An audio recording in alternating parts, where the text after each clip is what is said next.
Back here on HQ Spotlight, the AFC South is often talked about as a winnable division. Sure, there are teams that need some work, but I feel like the tides are kind of turning. We know the Colts and the Titans, it's kind of a little bit of a question mark, but CJ Stroud, D'Amico Ryans, getting to the playoffs in back-to-back years. Apparently we don't believe in the Texans right now, according to the guys. I'm still kind of scared of them as a Jags fan, but the Jags getting aggressive in the draft, trading up to get Travis Hunter, and Pete Prisco spoke with Travis Hunter and he asked him, hey, like, you played a ton of snaps. Is that going to be the same deal, like, at the next level? And he says, I want to play them all. So it sounds like it. So good news there out of camp, and we'll have that interview coming up with Pete Prisco and Travis Hunter coming up a little bit later. But in the meantime, let's welcome in John Breech and Mike Renner, because we have Travis Hunter telling Pete Prisco that he wants to play all the snaps, and we're going to give one reason of optimism for every team in the AFC South. It might be a little bit easier for some than others. So let's start off with the Jags and Travis Hunter. I feel like as a fan, I'm in this hopeless, delusional, optimistic state already in terms of the Jags based on the draft. But Breech, I feel like you're in it with me, man.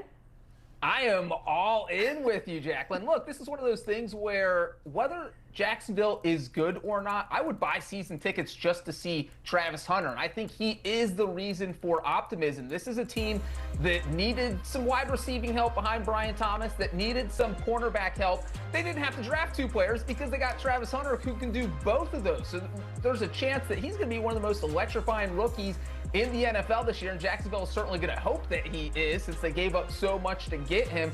And on offense, he's playing under a creative head coach in Liam Cohen, who is going to just find new ways to use him on the field. So I think Jacksonville is going to take advantage of everything he has to offer. So even if Jacksonville could only win 6 or 7 games, maybe they don't completely turn it around. Maybe they're not competing for a division title, but I do think this will be a fun team to watch all year, and a big part of that is because of Travis Hunter. See, to me, it's not just Travis Hunter, though. It's the fact that you're dropping Travis Hunter into a Liam Cohen offense. Because you could have put Travis Hunter on last year's team, and they still would have been pretty darn boring, quite frankly. What Press Taylor was doing, what Darrell Bevell was doing with Trevor Lawrence just was not the cutting edge of the NFL in terms of schematics that Liam Cohen's going to bring to the table. And so that's the exciting part to me. It's not only that you have these incredible weapons on the outside in Travis Hunter, Brian Thomas Jr., it's that you have now finally a mastermind pulling the strings that is well respected. What he did last year, Liam Cohen, with that Bucs offense, when they didn't have Chris Godwin at times, when they didn't have Mike Evans at times, and then they were running their offense, through their tight end, through Bucky Irving, a rookie 4th-round running back, and still playing at a high level. I'm just very excited to see where this Jags offense can go. So that's why I'm excited, is the Liam Cohen and all he brings to the table. And Travis Hunter, by the way, telling Pete Prisco the nickname that he gave himself. We're going to have that a little bit later in the show. Let's go to the defending AFC South champs. That is the Texans, and of course, addressing their secondary this offseason, adding safety C.J. Gardner-Johnson. So here's what head coach D'Amico Ryans had to say about that. Take a listen. What excites me about the potential of our secondary group, adding CJ is, you don't add, it's not just another player. You're adding a Pro Bowl, all-pro caliber player with a Super Bowl pedigree who's done it at a high level, brings others along with him. Like, he's a true leader by example and by talking. Like, he does a really great job of motivating guys, getting guys to go. And he's a very thoughtful guy, asks really great questions. All right, really smart player, asks great questions, making sure everybody's on the same page, and that's what a safety has to be. A safety has to be an elite communicator, along with the Mike linebacker, and that's what CJ has done for us. Did a really great job of communicating. Now, when the ball is snapped, any one of those guys back there can go make plays. So I like their play style, and I love the way they're gelling and coming together. And Mike, this is exactly the bright spot for you, is that the secondary should now be better. Yeah, which is crazy to say because last year they led the NFL in completion percentage against, but all signs point to this even being a better unit in 2025 than it was in 2024, not only because you added C.J. Gardner-Johnson, who replaced Eric Murray, who was probably the weak link in that secondary, but because every single other guy last year, you had 2 rookies and 2 guys in their 3rd year, every single other guy is on their rookie contract still. And you think about guys in the rookie contract, usually you improve throughout it. So Kamari Lassiter should be better in year 2. Kalen Bullock at safety should be better in year 2. Derek Stingley could even be getting better, and Jalen Petrie as well. So this is a unit that not only added people, but the people on it that were already studs could play even better. That's a scary thought for their opponents. I'm going to go the opposite side of the ball. I'm optimistic about the Texans because they have reloaded that offense with new receivers for C.J. Stroud. You look at last season when Stroud kind of took a step back. I feel like there were 2 reasons for that. One, he didn't have a ton of time to throw. He was getting sacked. He took 52 sacks last season, which was the second most of any quarterback in the NFL. The other part of it is that his receivers were just injured all year. Nico Collins, Tank Dell, Stephon Diggs all missed at least a few games due to injury. Now, Tank Dell is not going to be back healthy at the start of the season, but he is going to have Nico Collins, who has been one of the top 6 or 7 receivers in the NFL over the past couple of years when he's fully healthy. Then you add that to the fact that the Texans decided to go receiver heavy in the NFL draft. They took Jaden Higgins, they took Jalen Noel. So now you have all these new receiving weapons for C.J. Stroud, and I think that we could see him kind of look more like the 2023 version of C.J. Stroud than last year. He was playing out lights-out football during his rookie year. You throw these new weapons in there, C.J. Stroud could be in line for a big season in Houston. It's crazy when we were talking about him having a sophomore slump, and then they still won the AFC South last season, right?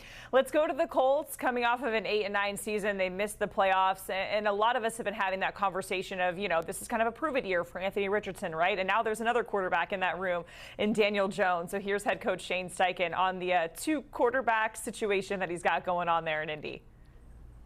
Yeah, both of them were solid. They're throwing the ball with accuracy, with rhythm, timing, hit some big plays down the field. So very pleased with both those guys. I noticed Anthony layering some of those throws, yeah. Over maybe zones. I don't know, but yeah. Is that a good step forward for you? Yeah, absolutely. You got to throw these tight window throws in this league, and that accuracy, how to layer the ball, and how to know when to throw it, how to throw it is big. Obviously, versus zone coverage or man coverage, whether you're throwing a 7 cut versus zone, you got to be able to lay it. If it's man, you got to throw it firm. So they did a good job with that today. All right, and John, you said it in the last segment. You said, hey, this team got 8 wins, even though the quarterback play wasn't that great, so it just has to be a little bit better. But what's the old saying, like if you have 2 QBs, you have none? So where are you at in terms of a bright spot when we're looking at the quarterback room and how it differs from last season for the Colts? I am the ultimate optimist, glass half full Colts fan here right now. That's what I am going to be. The optimism here is I do not think that the QB play can be worse than it was last year. I think that when you have Anthony Richardson, Daniel Jones are both kind of going into this competition knowing if they don't win, they may not be a starting quarterback again after this season. This is your last shot, so you kind of play desperately. And Anthony Richardson was kind of handed the starting job during his first few years, so now he has to go out and earn it. So if he's able to beat Daniel Jones, we're going to see a more motivated, a honed-in Anthony Richardson. And if Daniel Jones wins the starting job, he has a lot of weapons around him. We saw what he did. He led the Giants to the playoffs a few years ago when he had Saquon Barkley around him, when he had a few receiving weapons around him. So we know Daniel Jones can run an efficient offense. He's going to have Jonathan Taylor. He's going to have Michael Pittman. The Colts have a pretty strong offense. They just need the quarterback play. And if they get that, this team could be a wild card contender. Yeah, while I'm not particularly excited about these quarterbacks, it is those weapons that you mentioned, Breech, that gets me excited if I'm a Colts fan, because with how many they have now after drafting Tyler Warren in the first round, it's going to be legitimately difficult to be a bad quarterback in this offense. Anywhere you look, you're throwing to or handing the ball off to someone, or maybe throwing to and handing the ball off to, in Tyler Warren's case, someone who is extremely talented, one of the best at their positions in the NFL, and not even to mention like the depth at receiver. Adonai Mitchell, who was a second rounder last year, had some really, really high-end flashes. So I just look at this roster on offense and say, if Anthony Richardson can't hack it, well, then you pretty much know he ain't the guy of the future. All right, let's go to the team who perhaps needs the most optimism and the most glass half full perspective, right? And that is the Titans. It is Cam Ward time. We got to protect Cam Ward. So here's more from Titans guard Peter Skoronski on building some cohesion on the O-line. I think a lot of cohesion stuff is kind of mental, honestly, just be on the same page. The physicality, I think we all just kind of bring individually, and that becomes one as a unit. But we've already been kind of building, I think, mentally, through the past 2 days and walkthroughs and jog-throughs and stuff. But, of course, there's always extra intensity, when we get into this phase. All right, and Breech the O-line. That is the optimism for you here. Well, when I look at the offensive line, I'm glad that Brian Callahan, the coach, went in and thought, hey, we can't put Cam Ward behind the same offensive line we had last year because our quarterbacks got beat up badly last year. The Titans surrendered 52 sacks, which was tied for the 4th or 5th most in the NFL. So the offensive line was getting beaten bad all the time. Not that they got much help from their quarterback play. So they kind of went out and they revamped the whole thing. They have Dan Moore at left tackle. They signed him away from the Steelers. Kevin Zeitler, a really experienced guard who they signed away from the Lions. Lloyd Cushenberry, who was injured for most of last season, he missed 8 games, is going to be more healthy. He's getting healthier and should be 100% soon. And so when you looked at that revamped offensive line, it is going to give Cam Ward a chance, and that's all he needs. This is an offense that is going to get a true spark from its rookie quarterback, and with this revamped offensive line there to protect him, Cam Ward could have a big rookie year. Yeah, I'm not super enthused about the talent around him. I do think they still have work to do in that regard. Similarly, it feels kind of like how where Bryce Young was stepping into a couple years ago, where like it's gonna take a few years. But I am enthused about Cam Ward. I think he's special, and I think he's a guy who can build a culture there in Tennessee that if you watched them last year, they just didn't have. This was an aimless franchise, and that's how you ended up with a #1 overall pick. Cam Ward, every single spot he's gone, he has improved the team he's gone to and been a guy that quickly built up trust with his teammates and quickly became a leader. So going here to the Tennessee Titans, he comes with the most ever pass attempts for a first-round pick coming in the NFL. He should be ready day one to turn around that franchise. Yeah, and he was, talking trash to the defense while he was getting plays from his coordinator. That was all coming out of camp, and we love to see it. Mike Breech, we appreciated taking a closer look at the AFC South and bringing us some optimism, if you will, for every single team. The Texans, they are the favorites to run it back at +115. The Jags right behind them, though, 3-1. The Colts at +330, and the Titans, the long shot in the division, at +600.